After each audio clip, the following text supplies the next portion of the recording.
Gold ಪ್ರಿಯರೇ, ಈಗಲೇ ಚಿನ್ನ ಖರೀದಿಸಿ, ನಾಳೆ ನಾಡಿದ್ದು ಅಂತ ಕಾಯೋಕ್ ಹೋಗಬೇಡಿ. ಗೋಲ್ಡ್ ಪ್ರಿಯರಿಗೆ ಇದು ಸುದ್ದಿ, ನೋಡ್ಲೇಬೇಕಾದ ಸುದ್ದಿ. ನಾಳೆ ನಾಡಿದ್ದು ಅಂತ ಕಾಯೋಕ್ ಹೋಗಬೇಡಿ. ಇವತ್ತೇ ಚಿನ್ನ ಖರೀದಿಸಿ, ಈಗಲೇ ಚಿನ್ನ ಖರೀದಿಸಿ. ಗೋಲ್ಡ್ ಪ್ರಿಯರೇ, ಈಗಲೇ ಚಿನ್ನವನ್ನ ಖರೀದಿಸಿ, ನಾಳೆ ನಾಡಿದ್ದು ಅಂತ ಕಾಯೋಕ ಹೋಗಬೇಡಿ. ಯಾಕೆ ಹಿಂಗೆ ಹೇಳ್ತಿದ್ದೀವಿ ಗೊತ್ತಾ? ಚಿನ್ನದ ಬೆಲೆ 2 ಲಕ್ಷಕ್ಕೆ ಜಿಗಿಯೋದು ಫಿಕ್ಸ್ ಅಂತಿದೆ ಸಮೀಕ್ಷೆ. ಬರೆದಿಟ್ಕೊಳ್ಳಿ, ಇದು ಫಿಕ್ಸ್. 2 ಲಕ್ಷ ಆಗುತ್ತೆ ಗೋಲ್ಡ್ ರೇಟ್. ಗೋಲ್ಡ್ ಪ್ರಿಯರಿಗೆ ಭಾರಿ ಆಘಾತದ ಸುದ್ದಿ ಇದು. 2 ಲಕ್ಷ ಆಗುತ್ತೆ ಗೋಲ್ಡ್ ರೇಟ್. ಮತ್ತೆ ಕಾವೇರ್ತಿದೆ ಗ್ಲೋಬಲ್ ಪಾಲಿಟಿಕ್ಸ್. ಇರಾನ್ ಅಮೆರಿಕ ನಡುವೆ ಯುದ್ಧದ ಭೀತಿ ಇದೆ. ಈ ಕಾರಣದಿಂದ ಕ್ಷಣ ಕ್ಷಣಕ್ಕೂ ಎರಡೂ ದೇಶಗಳ ನಡುವೆ ಉದ್ವಿಗ್ನತೆ ಹೆಚ್ಚಾಗ್ತಿದೆ. ಗ್ಲೋಬಲ್ ಮಾರ್ಕೆಟ್ ಮೇಲೆ ಯುದ್ಧ ಭೀತಿಯ ಎಫೆಕ್ಟ್ ಇರೋ ಕಾರಣ ಇದು ಮಾರ್ಕೆಟ್ ಮೇಲೆ, ಹೂಡಿಕೆಯ ಮೇಲೆ ಅದರ ಪರಿಣಾಮವನ್ನ ಬೀರುತ್ತೆ. ಸಹಜವಾಗಿ ಸುರಕ್ಷಿತ ಹೂಡಿಕೆಯ ಆಯ್ಕೆ ಚಿನ್ನ ಹಾಗೂ ಬೆಳ್ಳಿ. ಈಗಾಗಲೇ ಗ್ಲೋಬಲ್ ಮಾರ್ಕೆಟ್ ನಲ್ಲಿ ಚಿನ್ನದ ಬೆಲೆ ಹೆಚ್ಚಳವಾಗ್ತಿರೋದು ಗೊತ್ತೇ ಇದೆ. ಇನ್ನು ಕೆಲವೇ ದಿನಗಳಲ್ಲಿ ಚಿನ್ನದ ಬೆಲೆ 2 ಲಕ್ಷ ರೂಪಾಯಿ ಆಗತ್ತೆ. ಗ್ಲೋಬಲ್ ಗೋಲ್ಡ್ ಮಾರ್ಕೆಟ್ ಪರಿಣಿತರು ಈ ರೀತಿಯಾಗಿ ವಿಶ್ವಾಸವನ್ನು ವ್ಯಕ್ತಪಡಿಸುತ್ತಿದ್ದಾರೆ. ಅಮೆರಿಕ ಫೆಡರಲ್ ರಿವರ್ಸ್ ಬಡ್ಡಿ ದರ ಇಳಿಸಿದ್ರು, ಬಂಗಾರದ ಮೇಲೆ ಹೂಡಿಕೆ ಹೆಚ್ಚಲಿದೆ, ಗಮನಿಸಿ. ಸೊ ಈಗಾಗಲೇ $5,000 ದಾಟಿದ ಚಿನ್ನದ ಬೆಲೆ ಮುಂದೆ ಕೂಡ ಇನ್ನಷ್ಟು ಹೆಚ್ಚಾಗೋದು ಖಚಿತ ಅಂತಿದ್ದಾರೆ ಆರ್ಥಿಕ ತಜ್ಞರು. ಚಿನ್ನವನ್ನ ಖರೀದಿ ಮಾಡಬೇಕು ಅಂತಿರೋ ಗೋಲ್ಡ್ ಪ್ರಿಯರು ಈ ಸುದ್ದಿಯನ್ನ ನೋಡ್ಲೇಬೇಕು, ಗಮನಿಸಲೇಬೇಕು. ನಾಳೆ ನಾಡಿದ್ದು ಮುಂದೆ ತಗೋತೀವಿ ಚಿನ್ನ, ಆಮೇಲೆ ತಗೋತೀವಿ ಅನ್ನೋದ ನಿರ್ಲಕ್ಷ್ಯ ಬೇಡ. ಯಾಕೆಂದ್ರೆ ಮತ್ತೆ ಗೋಲ್ಡ್ ರೇಟ್ ಜಂಪ್ ಆಗ್ತಿದೆ. ಸದ್ಯದ ಮಾರ್ಕೆಟ್ ನ ಗಮನಿಸಿ ಸಮೀಕ್ಷೆಯನ್ನ ಹೇಳ್ತಿರೋ ಪ್ರಕಾರ 2 ಲಕ್ಷ ಆಗೋದು ಫಿಕ್ಸ್ ಅಂತಿದ್ದಾರೆ. ಗೋಲ್ಡ್ ಪ್ರಿಯರಿಗೆ ಭಾರಿ ಆಘಾತದ ಸುದ್ದಿ ಇದು. ಮತ್ತೆ ಕಾವೇರ್ತಿದೆ global politics.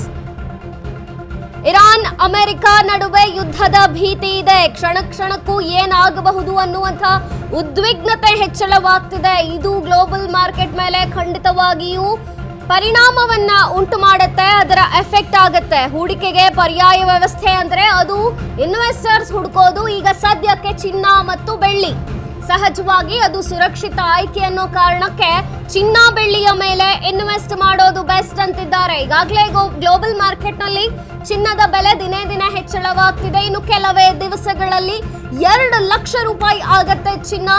Global gold market ಪರಿಣಿತರು ಈಗ ಈ ರೀತಿಯಾಗಿ ಆರ್ಥಿಕ ತಜ್ಞರು ಸಮೀಕ್ಷೆಯನ್ನ ಮಾಡ್ತಿರೋ ಅಂಥದ್ದು. ಗೋಲ್ಡ್ ಪ್ರಿಯರೇ, ಗಮನಿಸಿ ಈ ಸುದ್ದಿಯನ್ನ. ಚಿನ್ನವನ್ನ ಖರೀದಿ ಮಾಡಬೇಕು ಅನ್ನುವಂಥ ಪ್ಲಾನ್ ಇದ್ರೆ ಈಗಲೇ ಖರೀದಿ ಮಾಡಿ. ಯಾಕೆ ಅಂದ್ರೆ ಇದು 2 ಲಕ್ಷವನ್ನ ತಲುಪುತ್ತಂತೆ ಚಿನ್ನ. ಇದು ನಾವೇ ಹೇಳ್ತಿರೋದಲ್ಲ, ಆರ್ಥಿಕ ತಜ್ಞರು, ಪರಿಣಿತರು, ಜೊತೆಗೆ ಗ್ಲೋಬಲ್ ಮಾರ್ಕೆಟ್ ಎಕ್ಸ್ಪರ್ಟ್ಸ್ ಈ ರೀತಿಯಾಗಿ ಸಮೀಕ್ಷೆಯನ್ನ ಮಾಡಿದಂಥ ವಿವರ ಹೇಳ್ತಿದ್ದೇವೆ ನಾವು. ಇರಾನ್ ಅಮೆರಿಕ ನಡುವೆ ಏನು ಯುದ್ಧದ ಭೀತಿ ಶುರುವಾಗಿದೆ, ಯಾವ ಕ್ಷಣಕ್ಕೆ ಏನು ಬೇಕಾದ್ರೂ ಆಗ್ಬೋದು ಅನ್ನೋ ಸಾಧ್ಯತೆ ಇದೆ. ಎರಡೂ ದೇಶಗಳ ಉದ್ವಿಗ್ನ ಪರಿಸ್ಥಿತಿಯ ನಡುವೆ ಗ್ಲೋಬಲ್ ಮಾರ್ಕೆಟ್ ಮೇಲೆ, ಚಿನ್ನ ಬೆಳ್ಳಿಯ ಮೇಲೆ ಇದು ಎಫೆಕ್ಟ್ ಆಗತ್ತೆ. ಹಾಗಾಗಿ ಗೋಲ್ಡ್ ರೇಟ್ 2 ಲಕ್ಷ ತಲುಪತ್ತೆ. 10 ಗ್ರಾಮ್ ಚಿನ್ನ 2 ಲಕ್ಷ ತಲುಪತ್ತೆ. ಮುಂದೆ ಗೋಲ್ಡ್ ತಗೋತೀವಿ, ನೆಕ್ಸ್ಟ್ ವೀಕ್ ತಗೋತೀವಿ, ಮುಂದೆ ಯಾವಾಗಾರ ನೋಡೋಣ ಅಂದ್ರೆ ಖಂಡಿತವಾಗಿಯೂ ಗೋಲ್ಡ್ ರೇಟ್ ಜಾಸ್ತಿ ಆಗತ್ತೆ ಅಂತ ಆರ್ಥಿಕ ತಜ್ಞರು ಅಭಿಪ್ರಾಯವನ್ನ ಪಡ್ತಿದ್ದಾರೆ, ವಿಶ್ವಾಸದಿಂದ ಹೇಳ್ತಿದ್ದಾರೆ. ಎಸ್, ಈ ಬಗ್ಗೆ ಅಶ್ವವೇಗ ನ್ಯೂಸ್ ಜೊತೆ ಮಾತನಾಡೋದಕ್ಕೆ ಆಭರಣ ತಜ್ಞರಾದಂತಹ ರಾಮಾಚಾರಿ ಅವರಿದ್ದಾರೆ. ಸರ್, ಈಗ ಗೋಲ್ಡ್ ರೇಟ್ ದಿನೇ ದಿನೇ ಹೆಚ್ಚುತ್ತಿರೋದಕ್ಕೆ ಗ್ರಾಹಕರು ಕಂಗಾಲಾಗಿದ್ದಾರೆ. ಆದ್ರೆ ಇವತ್ತು ಗ್ಲೋಬಲ್ ಮಾರ್ಕೆಟ್ನ ಪರಿಸ್ಥಿತಿಗಳನ್ನ ನೋಡಿದ್ರೆ, ಈ ಯುದ್ಧ ಭೀತಿಯನ್ನ ನೋಡಿದ್ರೆ ಇನ್ನೂ ರೇಟ್ ಜಾಸ್ತಿ ಆಗುತ್ತೆ, 2 ಲಕ್ಷ ತಲುಪುತ್ತೆ ಅಂತಿದ್ದಾರಲ್ಲ, ನಿಜಾನಾ ಸರ್? ನೀವ್ ಹೇಳೋದೇನು? ಅಲ್ಲ ಮೇಡಮ್, ಇದು ಯಾವತ್ತು ಗೋಲ್ಡ್ ರೇಟ್ ಸಂಬಂಧಪಟ್ಟಂತೆ ಅದು ಅಂತಾರಾಷ್ಟ್ರೀಯ ಮಾರುಕಟ್ಟೆಯಲ್ಲಿ ನಡೆಯುವಂತ ಮತ್ತು ಜಿಯೋ ಪಾಲಿಟಿಕ್ಸ್, ವಿಶ್ವದ ಏನು ರಾಜಕೀಯ ನಡೀತಿದೆ ಅದ್ರ ಮೇಲೆ ಡಿಪೆಂಡ್ ಆಗಿರ್ತದೆ. ಯಾಕೆಂದ್ರೆ ಮಾರ್ಕೆಟಿಂಗ್ ಇರುವಂತದ್ದೇ ಅಮೆರಿಕ ಮತ್ತು ಅದರ ಮಿತ್ರ ರಾಷ್ಟ್ರಗಳ ಕೈಯಲ್ಲಿ. ಅವರು ಯುದ್ಧಕ್ಕೆ ಹೋಗ್ತಾರೆ ಇರಾನ್ ಮೇಲೆ ಅಂತ ಹೋದಾಗ ಸಹಜವಾಗ್ಲೇ ಏನಾಯ್ತದೆ, ಮಾರ್ಕೆಟ್ ಎಲ್ಲ ಸ್ಲೋ ಡೌನ್ ಆಯ್ತದೆ. ಅಲ್ಲಿ ಪರ್ಚೇಸಿಂಗು ತಗೊಳ್ಳೋದು ಕೊಡೋದು ಎಲ್ಲಾನು ವೇರಿಯೇಷನ್ ಆಯ್ತದೆ. ಜೊತೆಗೆ ಏನಾಗ್ತದೆ ಅಂತಂದ್ರೆ ಷೇರು ಮಾರುಕಟ್ಟೆ ಮೇಲೆ ಏನು ಹೂಡಿಕೆ ಮಾಡ್ತಾ ಇರ್ತಾರೆ ಅವರೆಲ್ಲ ಏನ್ ಮಾಡ್ತಾರೆ, ವಾಪಸ್ ಚಿನ್ನದ ಮೇಲೆ ಹೂಡಿಕೆ ಮಾಡಕ್ ಸ್ಟಾರ್ಟ್ ಮಾಡ್ತಾರೆ, ಚಿನ್ನ ಪರ್ಚೇಸ್ ಮಾಡಕ್ ಸ್ಟಾರ್ಟ್ ಆಯ್ತದೆ. ಈಗ ಸದ್ಯಕ್ಕೆ ಇದೆಲ್ಲ ಊಹೆಗಳೇ ಅಷ್ಟೇ. ಯಾಕೆಂದ್ರೆ ಆ ಊಹೆಗಳ ಆಧಾರದ ಮೇಲೆ ನಾವೇನು ನಿರ್ಧಾರ ಮಾಡಕ್ ಆಗಲ್ಲ. ರಾಜಕೀಯ ಪರಿಸ್ಥಿತಿ ಇವಾಗ ನಿನ್ನೆ ನೋಡಿ, ನಿನ್ನೆವರೆಗೂ ಒಂದು ಪರಿಸ್ಥಿತಿ ಇತ್ತು, ಟ್ರಂಪ್ಗೆ ಸರ್ವಾಧಿಕಾರ ಆಯ್ತು. ನೆನ್ನೆ ಅವ್ರು ಸುಪ್ರೀಂ ಕೋರ್ಟ್ ಹೇಳೈತೆ ನೀನ್ ಮಾಡಿರೋದೆಲ್ಲ ತಪ್ಪಪ್ಪ, ನಿನಗೆ ತುರ್ತು ಪರಿಸ್ಥಿತಿಗೆ ಒಂದಷ್ಟು ಪವರ್ಸ್ ಕೊಟ್ಟರೆ ಅದನ್ನ ನೀನ್ ಎಕ್ಸೈಸ್ ಮಾಡಿದ್ಯಾ, ನಿನಗೆ ಯಾವುದೇ ತೆರಿಗೆಯನ್ನ ಏರೋ ಅಂತ ಅಧಿಕಾರ ಇಲ್ಲ ಅಂತ ಹೇಳೈತೆ. ಸೊ ಹಂಗಾಗಿ ನಾಳೆ ಅದನ್ನ ತಡೆಯನ್ನು ಒಡ್ಬೋದಲ್ವಾ, ರಾಜಿನೂ ಆಗ್ಬೋದಲ್ವಾ. ಹಂಗಾಗಿ ಯಾರೋ ಗಾಬರಿಯಿಂದ ಈಗ್ಲೇನೆ ಪರ್ಚೇಸ್ ಮಾಡಿ ಇಟ್ಕೋಬೇಕು ಅಂತಾನೂ ಅನ್ಕೋಬಾರ್ದು. ಚಿನ್ನ ಪರ್ಚೇಸ್ ಮಾಡ್ಬೇಕಾದ್ರೆ ಒಂದು ಪ್ಲಾನ್ ಮಾಡಿದ್ರೆ ಪರವಾಗಿಲ್ಲ, ನಾವು ತಿಂಗಳಿಗೆ ಒಂದ್ 1/2 ಗ್ರಾಮಾರು ಪರ್ಚೇಸ್ ಮಾಡ್ತೀವಿ ಅನ್ನೋ ಮನಸ್ಥಿತಿ ಇಟ್ಕೊಂಡು ಹೋಗ್ಬೇಕು.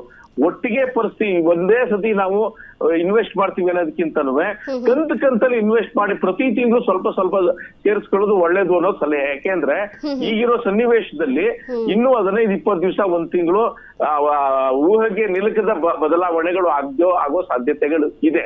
ಓಕೆ ಸರ್, ಈಗ ಒಂದು ವೇಳೆ 2 ಲಕ್ಷಕ್ಕೆ ಚಿನ್ನ ತಲುಪಿದ್ರೆ ಚಿನ್ನದ ರೇಟ್ ಮತ್ತೆ ಕಡಿಮೆ ಆಗತ್ತಾ? ಆದ್ರೆ ಈ ನೀವ್ ಹೇಳ್ತಿರೋ ಹಂಗೆ ಈ ಜಾಗತಿಕ ಅನಿಶ್ಚಿತೆ, ರಾಜಕೀಯ ಕಾರಣಗಳು ಇದೆ ಖಂಡಿತವಾಗ್ಲು. ಆದ್ರೆ ಒಂದೊಮ್ಮೆ ಇದೆಲ್ಲವೂ ಸರಿ ಹೋಗಿ ಸ್ಥಿರತೆಗೆ ಬಂದ್ರೆ ಗೋಲ್ಡ್ ರೇಟ್ ಕಡಿಮೆ ಆಗುವಂತಹ ಸಾಧ್ಯತೆ ಇದೆಯಾ ಅಂತ? ತಿರ್ಗಾ 15,000ಕ್ಕೆ ಬರ್ತದೆ. 15,000 ಅನ್ನೋದು ಬೆಂಚ್ ಮಾರ್ಕ್. 15,000ಕ್ಕಿಂತ ಕಡಿಮೆ ಏನು ಹೋಗಲ್ಲ, ಅದಕ್ಕಿಂತ ಹಿಂದೆ ಮುಂದೆ ಹೋಗ್ತಾ ಇರ್ತದೆ ಅಷ್ಟೇ, ಆ ಬೆಂಚ್ ಮಾರ್ಕ್ ಅಲ್ಲಿ ಓಡ್ತಾ ಇರ್ತದೆ.